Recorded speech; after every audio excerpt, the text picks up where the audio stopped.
Assalamualaikum warahmatullahi wabarakatuh. Anak-anakku semuanya, selamat pagi. Innal hamdalillah wa syukurillah wa ni'matillah la haula wala quwata illa billah. Sebelum pembelajaran kita mulai, marilah kita senantiasa meningkatkan rasa syukur atas kehadirat Allah ya Rabbi yang telah memberikan taufik, hidayah serta inayahnya kepada kita beserta nikmat-nikmat termasuk nikmat iman, nikmat Islam dan nikmat sehat, sehingga kita bisa berjumpa kembali dalam pendidikan agama Islam dan budi pekerti. Semoga salawat dan salam teruslah pada junjungan kita Nabi Agung Muhammad Sallallahu Alaihi Wasallam yang telah membimbing kita, menunjukkan kita kepada agama yang hak, yaitu agama Islam. Allahumma amin. Semoga nanti di yaumul akhir kita semua akan mendapatkan syafaatnya. Anak-anakku semuanya, pada pagi hari ini kita akan membahas bab 1, yaitu Al-Quran sebagai pedoman hidup. Namun sebelum materi ini kita bahas, perlu saya sampaikan bahwa kompetensi dasar yang harus kalian miliki setelah pembelajaran ini selesai, yang pertama adalah meyakini adanya kitab-kitab suci Allah Subhanahu wa Ta'ala. Yang kedua, peduli kepada orang lain dengan saling menasihati sebagai cerminan beriman pada kitab-kitab Allah. Yang ketiga, menganalisis makna iman kepada kitab-kitab Allah. Dan yang keempat, mempresentasikan keterkaitan antara beriman kepada kitab suci Allah Subhanahu wa Ta'ala dengan perilaku sehari-hari. Yang pertama adalah pengertian iman kepada kitab Allah. Menurut bahasa, kitab itu berarti buku, surah, kiriman.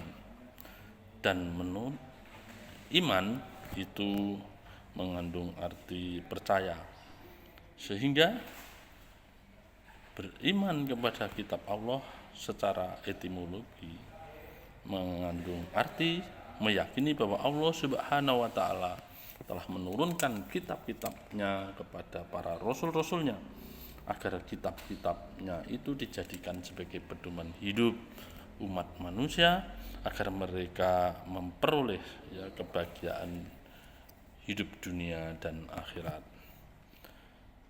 Selanjutnya bahwa kitab-kitab Allah Subhanahu wa Ta'ala sebelum Al-Quran itu diantaranya yaitu kitab Taurat diturunkan kepada Nabi Musa alaihi salam, Zabur diturunkan pada Nabi Daud alaihi salam, Injil kepada Nabi Isa alaihi wasallam,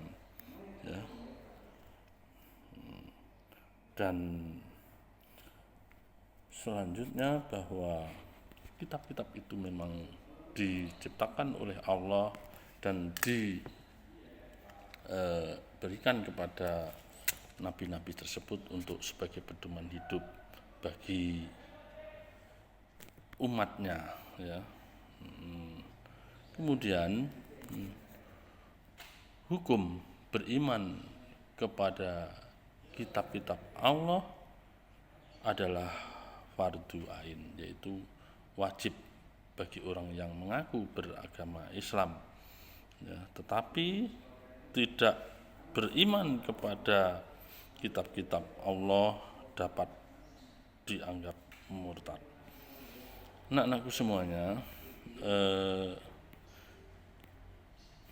nama lain kitab Al-Quran itu diantaranya adalah Al-Huda, yang artinya Al-Quran itu sebagai petunjuk bagi seluruh umat manusia. Al-Furqan, yang artinya Al-Quran itu sebagai pembeda antara yang baik dan yang buruk. As-Sifat, artinya Al-Quran sebagai penawar, obat penenang hati. Al-Zikri mengandung arti bahwa Al-Quran itu sebagai peringatan adanya ancaman dan balasan, dan Alkitab bahwa Al-Quran itu adalah firman Allah yang dibukukan. Al-Quran sebagai Al-Huda itu tertera atau tercantum dalam surat Al-Quran, yaitu surat kedua ayat 2 yang bunyinya zalikal kitabu la raiba fi hudal lil muttaqin, yang artinya kitab Al-Quran ini tidak ada keraguan daripadanya dan petunjuk al-huda bagi muttaqin, yaitu orang-orang yang bertakwa. Anak-anakku semuanya, yang kedua yaitu Al-Furqan. Al-Furqan ini di dalam Al-Quran juga telah tercantum dalam surat Al-Luqman yang bunyinya Bismillahirrahmanirrahim huda wa rahmatal muhsinin, yang artinya sebagai petunjuk dan rahmat bagi orang-orang yang berbuat kebaikan. Kemudian Al-Quran sebagai Al-Furqan. Al-Quran sebagai Al-Furqan ini juga tertera pada Al-Quran surat Al-Baqarah ya, ayat 185 yang bunyinya yaitu Sahru Ramadana unzila fihil Quran hudalinasi wa bainati minal huda wal furqan. Ya, ini bahwa Al-Quran diturunkan pada Sahru Ramadana, di bulan Ramadan, ya. Unzila fil Quran hudalinasi, petunjuk bagi manusia, minal huda wal furqan, dan pembeda dengan ya antara huda wal furqan ya, sebagai pembeda. Demikianlah untuk materi pada hari ini. Untuk selanjutnya kita akan bahas pada pertemuan berikutnya. Demikianlah, billahi taufiq wal hidayah. Wassalamualaikum warahmatullahi wabarakatuh.